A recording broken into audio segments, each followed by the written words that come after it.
So how would you like to double your wine or spirit sales? Now you might say, oh, that is just outrageous, Ben. How could you make such a claim? That's what I call clickbait. You just did that to get me to click on this video. Well, I got news for you. It really is possible to double your sales of your wine and spirits. And I would say you could probably double it within a year. But most of you won't do it, because what I'm going to suggest you do, if you knew about it, you'd be doing it already. Or you'll be so skeptical of what I say that you'll just dismiss it out of hand.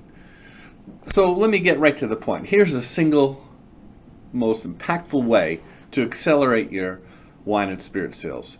And that is to take all of the time, energy, people, investment that you put out now and shift it to only the highest value targets in your market with the most potential. This single discipline of accepting that not all accounts are equal, not even close, and then shifting your time, attention, and energy and effort to only the richest targets will have a dramatic increase on your sales. In fact, doubling your sales might even just be the start. But don't take my word for it. Let me give you some very specific data.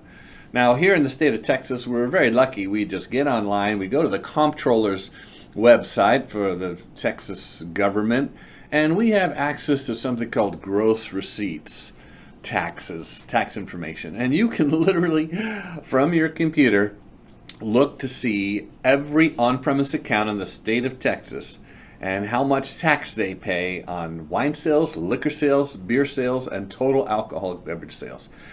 Now, I did this for wine because you got to like pick one of the categories, I think, but you can do it on all three. I just did it on wine to get these following numbers. So there's 26,000 permittees in the state of Texas that are paying taxes. The top 50 do 20 times the wine volume than the average of the top 10,000.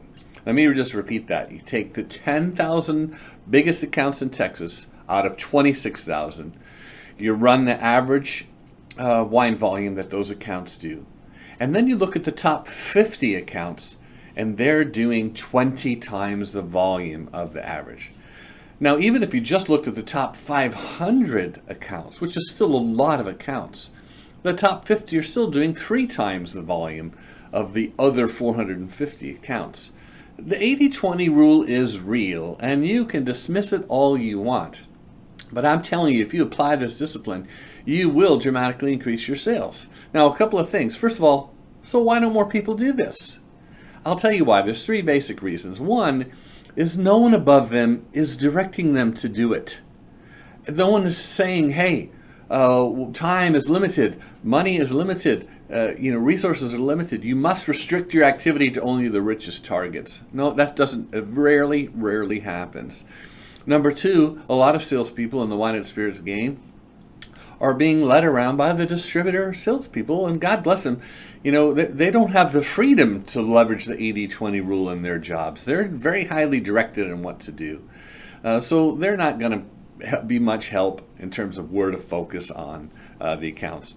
And then the last thing is few, if any, people know where to look to get the data to put together the list of accounts that are doing the most volume. And this really, this used to be a lot trickier than it was. And yeah, in the state of Texas, the data is just given to us for free. But what about the other 49 states? How do you go about determining which accounts drive the vast majority of the volume? Well, without going into a long detail, I'll tell you all you need is a high-speed internet access and somebody like me who knows where to look and what to look for. And I am absolutely happy, as always, to talk to you about this. So those of you out there who are skeptics, you might say to me, hey, Ben, what you're saying in theory is true, but the fact is, in the real world, the top accounts are controlled by the big suppliers and the big distributors. And you also might say, These big accounts that you're talking about, they're just not accessible to small family wineries and craft distilleries.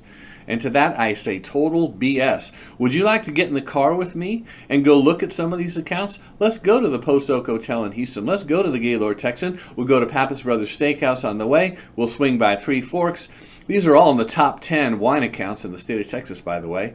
And I promise we will see evidence of each of them buying wines from the little guys. So save that excuse. It doesn't hold any water. The sooner you wake up to this reality and start adjusting your strategy and exercising this discipline, the better. So as always, my phone number, my email is on the screen. Would love to have a chat. I'd love to show you how we're creating these custom lists for other people and how they're changing their destiny by this simple discipline of narrowing the focus of activity to only the most attractive and responsive accounts. Thank you.